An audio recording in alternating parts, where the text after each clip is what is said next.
कहीं भी चले जाओ, तुम्हें साकार और निराकार का ही ज्ञान समझाया जाएगा। और जिसने हमारे सत्संग अच्छी तरह सुन लिए, समझ लिए, वो दोबारा साकार निराकार के चक्कर में तो पड़ने से रहा। वो उसी वक्त समझ जाता है कि ये कहाँ की बात कर रहे हैं, इतना ज्ञान है इन गुरुजी के पास। ये सब होता है मालिक की मौज से। बंदी छोड़ ने ऐसी मोहर लगा दी कि अब कोई भरमा ही नहीं सकता। यही होती है मालिक की मौज, मालिक की दया। जब वो निशानी लगा देता है अपने हंसों पर कि इसको वापस लेके जाना है तो जाना है, ऐसी अपार कृपा होती है बंदी छोड़ की। ज्ञानी को भी अनुभव में आनंद आ रहा है और आत्मज्ञानी को भी कैसे पता लगे असली अनुभव क्या है। ब्रह्म ज्ञानी को जो आनंद आ रहा है वो किस चीज का आनंद आ रहा है? वो ज्योत को देखने का आनंद आ रहा है, प्रकाश को देखने का आनंद आ रहा है। ब्रह्म ज्ञानी दृश्य में आनंद लेता है। अच्छी तरह समझ लो, क्योंकि बार बार ये बातें समझाने वाला नहीं मिलेगा आपको कोई। अच्छी तरह समझ लो, जो जीव ज्ञानी होता है वो शरीरों में आनंद लेता है। अच्छी तरह समझ लो। क्या मूर्ति पूजा करने वालों को मूर्ति में आनंद नहीं आता? क्या शिव जी को जल चढ़ाने वालों में, दूध चढ़ाने वालों में, क्या उसमें उनको आनंद नहीं आता? उनको भी अच्छा लगता है। इसी प्रकार ब्रह्म ज्ञानी को जिस चीज का आनंद आता है वो क्या है, वो चीजें उसको समझ लो। ज्योति प्रकाश, प्रकाश ही प्रकाश हो जाएगा, प्रकाश में आनंद आने लग जाएगा, रोशनी को देखते रहेंगे, उसी में आनंदित होते रहेंगे। या फिर ब्रह्मांड की आवाजें, जो पंच की 5 आवाजें हैं, उसका आनंद लेता है ब्रह्मज्ञानी, जिसको अनहद नाद बोलते हैं। कभी घंटे की आवाज सुनेगा, बड़ा अच्छा लगेगा। घंटे की आवाज बदल के बांसुरी की बन जाएगी, बहुत बढ़िया लगेगा। बांसुरी की बदल के सारंगी की बन जाएगी, बहुत अच्छा लगेगा। सारंगी की बदल के वीणा की बदल जाएगी, बहुत अच्छा लगेगा। ऐसे ही आवाजों में उलझता रह जाएगा। ये नहीं समझ पाएगा कि जो आवाज स्वयं बदल रही है वो परमात्मा कैसे हो सकती है, क्योंकि परमात्मा बदलता नहीं है। बदलने का काम किसका है? माया का है। माया ही बदलती है। ये सारा जगत बदल रहा है क्योंकि मायावी है। ये शरीर बदल रहा है क्योंकि माया है। ये शक्लें बदल रही हैं क्योंकि माया है। इसी प्रकार अगर आवाजें बदल रही हैं तो ये माया ही है। इसको नहीं समझ पाते लोग। यही गीता में समझाया गया कि हे अर्जुन, आत्मा अडोल है, अजन्मा है, नित्य है, आत्मा अपरिवर्तनशील है। अच्छी तरह अध्याय 2 पढ़ लो। अपरिवर्तनशील का मतलब होता है जो कभी बदले ना। और जो चीज बदल रही है, समझ जाना कि वो माया ही है। माया की पूजा करके कभी माया के पार नहीं जा पाओगे। माया का मतलब है जो चीज 3 गुणों में आ गई वो माया ही है। इसीलिए अध्याय 7 में यह बोला गया है कि जो त्रिगुणी माया को नहीं लांग पाते वो यहीं जन्म मरण में धक्के खाते रह जाते हैं, 184 में चले जाते हैं। और जो विवेकी हंस त्रिगुणी माया को पार कर लेते हैं वो सत्य स्वरूप को प्राप्त करते हैं, वो मुझ तक पहुंच जाते हैं। मुझ तक पहुंचने का मतलब क्या है? आत्मज्ञान को प्राप्त करना, यानी वो आत्मा तक पहुंच जाते हैं। लेकिन बड़े बड़े ज्ञानियों को नहीं समझ में आया कि माया ने उनको कैसे भरमा दिया, माया ने उनको कैसे लपेटे में ले लिया। लोग माया की ही पूजा करके माया से ही पार होना चाहते हैं। ऐसा कभी संभव नहीं हो सकता, क्योंकि जो बदले सो माया, जो दिखे सो माया। जो हनुमान जी की पूजा करते हैं, हनुमान जी जब पैदा हुए छोटे से बालक थे, धीरे धीरे धीरे धीरे बड़े हुए। इंद्र के साथ युद्ध भी हो गया। इंद्र ने वज्र मारा, हनुमान जी बेहोश होकर गिर गए। कहते हैं उनके जबड़े की हड्डी टूट गई थी। जब हनुमान जी नीचे गिरे तो पवन देव को गुस्सा आ गया। उसने सारी वायु को रोक दिया। ये कथाओं में आता है। तब जब हाहाकार मच गया तब ब्रह्मा जी प्रकट हुए। उन्होंने आशीर्वाद दिया कि इसके ऊपर कोई अस्त्र शस्त्र कार्य ही नहीं करेगा। हनुमान जी के ऊपर कोई अस्त्र शस्त्र कार्य ही नहीं कर पाएगा, इससे जीत ही नहीं पाएगा कोई अस्त्र शस्त्र। तो हनुमान जी बड़े हुए या जिन्होंने उनको वरदान दिया वो बड़े हुए? पहले तो यही समझ लो अच्छी तरह समझ लो इसको। हनुमान जी का युद्ध तो हुआ था इंद्र के साथ, इंद्र ने वज्र मार दिया, हनुमान जी गिर पड़े बेहोश होके। तब ब्रह्मा जी ने आशीर्वाद दिया, वरदान दिया कि तेरे ऊपर किसी का बल चलेगा ही नहीं। तो ब्रह्मा जी ने आशीर्वाद दिया ना। जो आशीर्वाद दे रहा है, जो अपने खजाने में से कोई चीज निकाल के दे रहा है, वो ज्यादा बलशाली है या लेने वाला? पहले तो ये समझ लो। अगर ब्रह्मा जी हनुमान जी को ये आशीर्वाद नहीं देते, ये वरदान नहीं देते, तो क्या हनुमान जी इतने बलशाली होते? मन में विचार करो।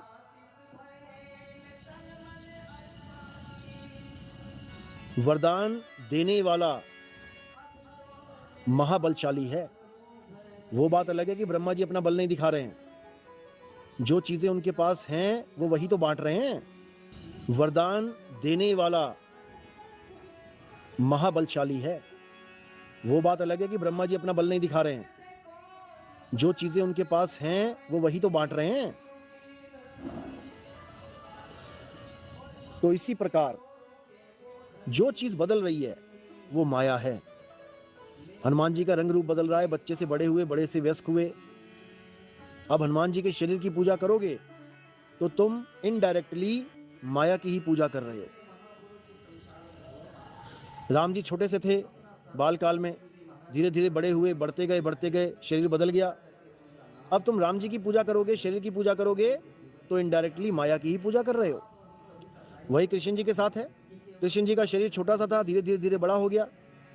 अब तुम कृष्ण जी के शरीर की पूजा करोगे तो तुम इनडायरेक्टली माया की पूजा कर रहे हो, 3 गुणों की पूजा कर रहे हो। 3 गुण क्या है? पैदा होना, पलना, बड़ा होना और अंत में नष्ट हो जाना।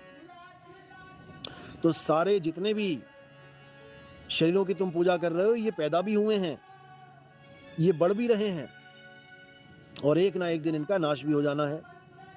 तो कृष्ण जी गीता में इसी चीज को समझा रहे हैं कि हे अर्जुन, जो शरीरों को सत्य मानते हैं, जो शरीरों को अपना स्वरूप मानते हैं, वो अज्ञानी कभी मुझे भी आत्मा नहीं समझ पाते। वो मुझे भी शरीर मान लेते हैं कि मेरी 2 आंखें हैं, 2 कान है, 1 नाक है, 1 मुंह है, जांग है, पेट है, कंधे हैं, ये कृष्ण जी है। अरे भाई, ये कृष्ण जी नहीं है। कृष्ण जी का शरीर है, रथ है। हे अर्जुन, तू और मैं शरीर नहीं है। शरीर तो हमारे रथ हैं।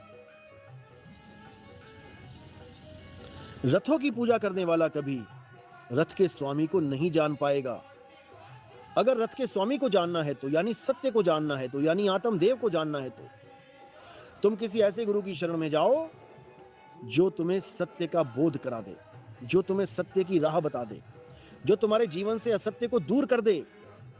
क्या है असत्य? हे अर्जुन, आत्मा ही सत्य है, और आत्मा को छोड़ के जो कुछ भी है वो असत्य है। असत्य को त्यागना है और सत्य को पकड़ लेना है। हे अर्जुन, जो सत्य का पुजारी हो जाता है, असल में वो मेरी ही पूजा कर रहा है, यानी मेरे आत्म स्वरूप को जान रहा है। जब कृष्ण जी के आत्म स्वरूप को जानोगे तभी उनके पुजारी बन पाओगे। जब कबीर साहब के आत्म स्वरूप को जानोगे तभी उनके पुजारी बन पाओगे। जब हनुमान जी के आत्म स्वरूप को जानोगे तभी उनकी पूजा कर पाओगे। नहीं तो तुम केवल रथों की पूजा करते करते जीवन बर्बाद करके दोबारा किसी न किसी रथ को प्राप्त हो जाओगे, क्योंकि तुम अपने आप को भी रथ मान बैठे हो, और कृष्ण जी, राम जी, हनुमान जी, कबीर जी, नानक जी, रविदास जी, मीराबाई जी, पलटू जी, भीका जी, सबको तुम रथ मान बैठे हो। अब किसी को रथ नहीं मानना है। राम कबीरा एक हैं। कैसे एक हैं? शरीर रूप में कभी एक कर ही नहीं पाओगे। शरीर रूप में हमेशा 2 ही रहेंगे। आत्म स्वरूप में दोनों एक हो जाएंगे। राम कबीरा एक हैं, और कहन सुनन में 2 करके वो जानते, जिन्हें सतगुरु मिला ना हो।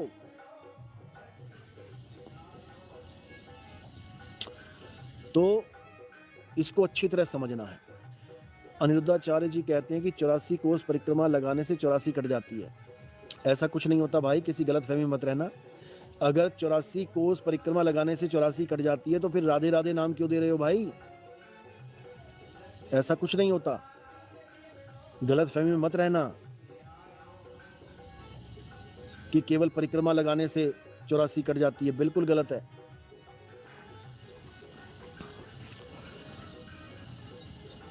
द्वापर युग से पहले क्या किसी ने परिक्रमा लगाई उस पर्वत की? द्वापर युग जब खत्म हो रहा था तब ये आदेश दिया गया था कि गोवर्धन की पूजा करो, परिक्रमा करो। उससे पहले क्या किसी की 84 काट पाया ये गोवर्धन? बिल्कुल नहीं, और अभी भी नहीं काट पाएगा, क्योंकि 84 कटती है भक्ति से, सत भक्ति से। भक्ति बीज पलटे नहीं, जुग जाए अनंत, धनी निर्धन हो सके पर रहे संत का संत। ऐसे कटती है। बिल्कुल जी बिल्कुल, ऐसे ही सब समझते जाएंगे, बहुत बढ़िया जागृति होगी, सत्य का उजागर होगा, पूरा संसार सत्य को जानेगा। वैर विरोध किसी से नहीं है। कोई राम जी की पूजा करता है, करता रहे, हनुमान जी की करता है, करता रहे, क्योंकि ये छोटी क्लासेस होती हैं, इसको पार करना जरूरी होता है। शरीर की क्लास देखो, क्लासेस कैसे चलती हैं। सबसे पहले तो मिट्टी की क्लास होती है, यानी माटी की मूर्तियां बनाना, भगवान को मिट्टी समझना। अब कोई इनसे पूछे क्या भगवान मिट्टी के होते हैं? क्या भगवान पत्थर के थे जब आए थे दुनिया में? नहीं। तो सबसे छोटी क्लास होती है जब हम मिट्टी को भगवान मान लेते हैं, मिट्टी से मूर्ति बनाई, उसको भगवान मान लिया। लेकिन ठीक है, शुरुआत के लिए अच्छी बात है, कोई बात नहीं। और आगे जब हम चलते हैं तो मिट्टी छूट जाती है, यानी मुर्दा मिट्टी छूट जाती है, जो चल नहीं सकती, बोल नहीं सकती, डोल नहीं सकती। उसके बाद हम भगवान किसको मान लेते हैं? हम मान लेते हैं एक जिंदा शरीर को। किसका जिंदा शरीर? अपने गुरु का जिंदा शरीर। अब कितने पंथ चल रहे हैं जो अपने गुरु को ही भगवान कहते हैं कि हमारे गुरु साक्षात विष्णु जी हैं, हमारे गुरु जी साक्षात कबीर जी हैं, हमारे गुरु जी साक्षात रविदास जी हैं, हमारे गुरु जी साक्षात हनुमान जी हैं। यानी अब मूर्तियों को छोड़ दिया, अब गुरु की देह को भगवान मानना शुरू कर दिया। अब आगे, उससे आगे के लेवल की भक्ति, जब गुरु की देह को भी परमात्मा मानना छोड़ देना है, देह को छोड़ना है, लेकिन जो गुरु की आत्मा है अब उसको मानना है कि वही हमें ज्ञान दे रहा है। हमारा गुरु शरीर नहीं है, हमारा गुरु आत्मदेव है। हमारा गुरु शरीर नहीं है, हमारा गुरु शब्द है। तब हाई लेवल क्लास में पहुंच जाते हो, तब आपकी पढ़ाई इतनी ऊंची हो जाती है कि फिर उसका कोई मुकाबला नहीं कर सकता। तब आप सत्य के रूबरू हो जाते हो, अब आपको कोई भरमा भी नहीं सकता कि आखिर सनातन है क्या। दुनिया लड़ रही है सनातन, हम सनातन, हम सनातनी, हम सनातनी। अरे पहले डेफिनेशन तो पढ़ लो और फिर जानो कि क्या है सनातन। तुम्हारी आत्मा ही सनातन है। तुम्हें हर चीज का बोध है, सिर का, आंख का, नाक का, मुंह का, बाल का, पैर का, खाल का, सबका बोध है। सबको छू छू के तुमने स्पर्श कर करके जान लिया है कि कैसा स्पर्श है, कहां पर स्पर्श करते हो, क्या अनुभव होता है, सब समझ लिया तुमने। लेकिन तुम आज तक उसको नहीं जान पाए जिसकी वजह से ये सारी काया चल रही है, जिसकी वजह से तुम स्पर्श कर पा रहे हो, जिसकी वजह से तुम स्पर्श करके समझ पा रहे हो कि मुझे कैसी अनुभूति हो रही है, जिसकी वजह से हर चीज समझ में आ रही है, जिसकी वजह से ये पूरी काया चल रही है, खा रही है, पी रही है। तुम उस आत्मा को नहीं जानते, इसीलिए तुम सनातनी कहलाने योग्य नहीं हो। अगर सनातनी कहलाना है तो सत्य सनातन को जानो कि सनातन है क्या, नहीं तो कोई फायदा नहीं है। झगड़े कर लिए, लड़ाइयां कर ली, तलवारें लहरा दी, हम सनातनी हैं, हम भैया सनातनी तलवारें नहीं लहराते। सनातनी आत्मा का ज्ञान लेते हैं और आत्मा का ज्ञान देते हैं जो उनसे मुक्ति भाव को पूछते होंगे। एक बात तो मैंने देखी है, जो हनुमान भगत होते हैं, स्पेशली हनुमान भगत, वो दिल के बहुत साफ होते हैं और दिल भी बड़ा होता है उनका, ये मैंने देखा है। और जो हनुमान भगत होते हैं मोस्टली वो कबीर साहब को भी फॉलो जरूर करते हैं, ये भी मैंने देखा है। और जहां तक मैंने देखा है, हनुमान भगत ही कबीर पंथी हो जाते हैं बाद में। बहुत से लोगों को देखा मैंने जो हनुमान जी के भगत थे और बाद में कबीरपंथी हो गए। बहुत अच्छी बात है ये, क्योंकि हनुमान जी के जो गुरु हैं वो दो गुरु हैं उनके। एक तो दुनियावी गुरु हैं जो सूर्यदेव बोला जाता है जिनको, और एक आध्यात्मिक गुरु हैं। आध्यात्मिक गुरु कौन है? स्वामी मुनिंद्र। स्वामी मुनिंद्र कौन है? ये कबीर साहब का ही रूप है। कबीर साहब ही त्रेता में स्वामी मुनिंद्र बन के आते हैं। ये आपको विकिपीडिया में आप जाएंगे, आप लिखेंगे हनुमान जी के आध्यात्मिक गुरु कौन थे, आपको विकिपीडिया में ये लाइन लिखी मिल जाएगी। मैं स्टेटस पे भी लगाता हूँ कई बार, आज भी लगा रखी थी मैंने। जो मेरे स्टेटस देखना चाहते हैं वो मैसेज कर सकते हैं 9256111007 पे, और उसमें लिखें कि गुरुजी मुझे स्टेटस देखने हैं आपके, तो मैं नंबर आपका सेव कर लूँगा। और एक नंबर और है 7018978339। इस नंबर पे भी मैसेज करेंगे आप, लिखेंगे कि मुझे स्टेटस देखने हैं, तो मैं उसको सेव कर लूँगा। तो हनुमान जी के जो भगत हैं, मैंने ये भी देखा है कि वो दुनियावी चीज़ें बहुत कम मांगते हैं, बहुत कम, बहुत रेयर। मेन चीज़ हनुमान जी के भगत क्या मांगते हैं? वो है भक्ति। भक्ति मांगते हैं, बल मांगते हैं। बल इसलिए मांगते हैं कि हम किसी की सहायता कर सकें। ये बहुत अच्छी चीज़ देखी है मैंने हनुमान जी के भक्तों में। और सबसे बढ़िया चीज़ ये है कि वो ज्ञान को भी, ज्ञान के आधार से भी चलते हैं। अगर आप उनको कोई ज्ञान की बात बताओगे, बड़े सहजता से सुनेंगे वो लोग, बड़े प्रेम से सुनेंगे, और अगर तुम्हारी बात में दम होगा तो उसको मानेंगे वो लोग। ये भी हनुमान जी के भक्तों में एक गुण है।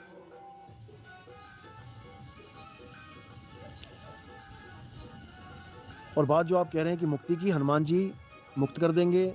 देखो, मुक्ति केवल और केवल गुरु के हाथ में होती है। गुरु बिन ज्ञान ना उपजे, गुरु बिन मिले ना मोक्ष, गुरु बिन लखे ना सत्य को, गुरु बिन कटे ना दोष। अच्छी तरह समझ लो इसको। मुक्ति तो ब्रह्मा विष्णु महेश जी नहीं दे सकते। मुक्ति का मतलब है अमर हो जाना, अमरता का वरदान, दोबारा मरना ही ना पड़े। समझे? तो गुरु बिन ज्ञान ना उपजे, बिना गुरु के ज्ञान नहीं उपजता। आज आप लोग जो सत्संग सुन रहे हो, ये गुरु के द्वारा ही सुन रहे हो। जो आपको ज्ञान मिल रहा है, गुरु के द्वारा ही मिल रहा है। जो भी आपको विवेक आपका जाग रहा है, गुरु के सत्संग से ही जाग रहा है। गुरु बिन ज्ञान ना उपजे, गुरु बिन मिले ना मोक्ष, बिना गुरु के राह बताए, बिना गुरु की दया के मोक्ष नहीं मिल सकता। गुरु बिन लखे ना सत्य को, क्योंकि ये सारे संसार असत्य है, और तुम हर जगह जहां भी गर्दन घुमाओगे असत्य ही दिखाई देगा तुम्हें। माँ बाप भाई बहन ये सब असत्य हैं। मकान दुकान हवा पानी आकाश ये सब असत्य है। सोना चांदी हीरे मोती जवाहरात ये सब असत्य है। डॉलर रुपया येन ये सब असत्य है। हर चीज असत्य है। गुरु बिन लखे ना सत्य को, तो गुरु क्या बताएगा तुम्हें जो तुम सत्य को जान लोगे? गुरु तुम्हें सत्य और असत्य की डेफिनेशन बताएगा, दोनों में भेद बताएगा कि असत्य क्या होता है, सत्य क्या होता है। उसके बाद तुम असत्य को त्यागोगे और सत्य को पकड़ोगे, तब समझो कि अब आगे का रास्ता मिलेगा। गुरु बिन लखे ना सत्य को, गुरु बिन कटे ना दोष। जितने भी कर्म तुमने कर रखे हैं, ये सारे दोष तुम्हारे सिर पे मढ़े हुए हैं। तुम्हारे सिर पर पाप और पुण्य दोनों का भार पड़ा हुआ है। ये कैसे खत्म होगा? इसके बारे में गुरु ही बताएगा तुम्हें। गुरु ही तुम्हें रास्ता बताएगा कि आओ बेटा, बताता हूं मैं कैसे तुम अकर्ता हो सकते हो, कैसे तुम ये कर्मों का जाल तोड़ सकते हो। कहते हैं तू कर ले गुरु वकील, मुकदमा भारी है। तो आत्मा की ही बात गुरु ग्रंथ साहब में लिखी है। आत्मदेव पूजिए, गुरु के सहज सुभाए। आत्मदेव की पूजा की बात करिए, ना कि वाहिगुरु वाहिगुरु जपने को बोला है। आत्मदेव की पूजा कैसे करेंगे? गुरु विधि बताता है।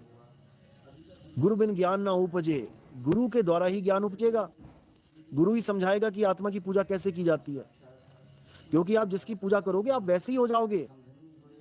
अगर आपने पीपल की पूजा करी तो आपको पीपल का ही जन्म मिलेगा। आपने तुलसी की पूजा करी, आपको तुलसी का ही जन्म मिलेगा। आपने सांपों को दूध पिलाया, सांपों की पूजा करी, आपको सांप बनना पड़ेगा। आपने चूहों को दूध पिलाया, चूहों की पूजा करी, आपको चूहा बनना पड़ेगा। यही गीता में बोला, हे अर्जुन, जो भी आदमी अंत समय में जिस भाव में शरीर को त्यागता है वो उसी भाव से नया शरीर प्राप्त करता है। अगर किसी ने मरते मरते चूहों को याद किया, क्योंकि सारी उम्र चूहों को दूध पिला रहा था, तो वो चूहा ही हो जाएगा।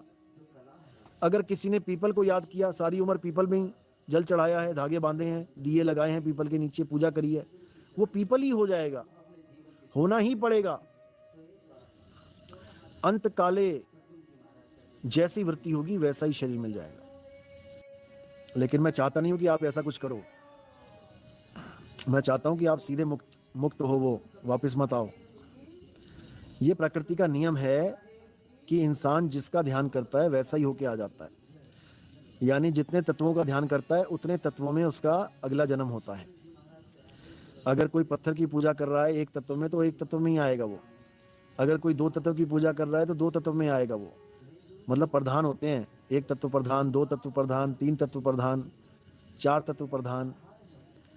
अगर वो अपने गुरु को याद कर रहा है, गुरु की देह को परमात्मा मान के पूज रहा है, गुरु को देह स्वरूप में याद कर रहा है, यानी इनडायरेक्टली वो पांच तत्वों को याद कर रहा है, तो उसको पांच तत्वों में ही आना है। ये नियम है। लेकिन इसमें कर्म प्रधान होते हैं, कर्मों का भी खेल होता है इसमें। तो जो तो पूरी लगन से सही कर्म करता हुआ आगे बढ़ रहा है उसको तो मालिक मौका दे सकते हैं, उसको तो मौका मिल जाता है। लेकिन आना उसने भी तत्वों में ही है। लेकिन मैं बिल्कुल नहीं चाहता कि हमारा एक भी भगत दोबारा माँ के गर्भ में जाके पड़े, भले वो इंसानी चोले में आए। मैं ये भी नहीं चाहता कि वो इंसान भी बन के आए। मैं चाहता हूँ जीते जी मुक्त हो जाए, जीते जी ऐसी अवस्था मिल जाए कि वो आने की सोचे ही ना। मैं ये चाहता हूँ। समझ में आई बात?